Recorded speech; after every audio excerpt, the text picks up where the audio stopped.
为了帮助癌症的病人当早期来接受精准的治疗，健保署规划讲，明年要提供次世代的基因检测 NGS， 健保会当来给付，会先予肺癌、胰癌等11种癌症的病人来使用哦。也毋过大肠癌晚期的病人并无适用。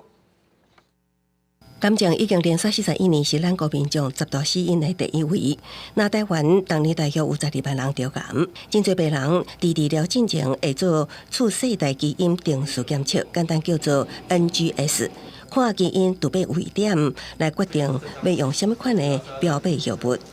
为了减轻病人经济负担，卫福部健保署当建议将次世代基因检测纳入健保给付。传统的 PCR 的方式没有办法验，它一定要用到次世代的基因地序的方式。那么，因此我们会在明年去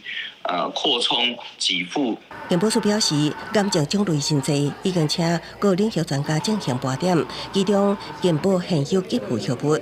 其对应基因的次世代基因检测费用，确定会由健保给付。头一波有计会纳入肺癌、胰癌等11种癌症，也毋过大肠癌晚期的患者是红排除。有医师烦恼，恐惊会增加大肠直肠癌患者真大的医疗负担。如果没有健保给付，你想一个病人一个月大概6万块，要做18个疗程，大概1年100多万，再加上基因的检测，可能150万，1年跑不掉。健保署强调，传统单基因 PCR 检测都会当适用肠癌的患者，不一定爱用次世代基因定序。目前专家对给付癌别方式等拢有共识甲原则，也毋过实际适用的研究人数甲费用也爱进一步精算。但16月2日召开专家会议讨论了后，才会当定案，上紧明年第2月上路。记者综合报道。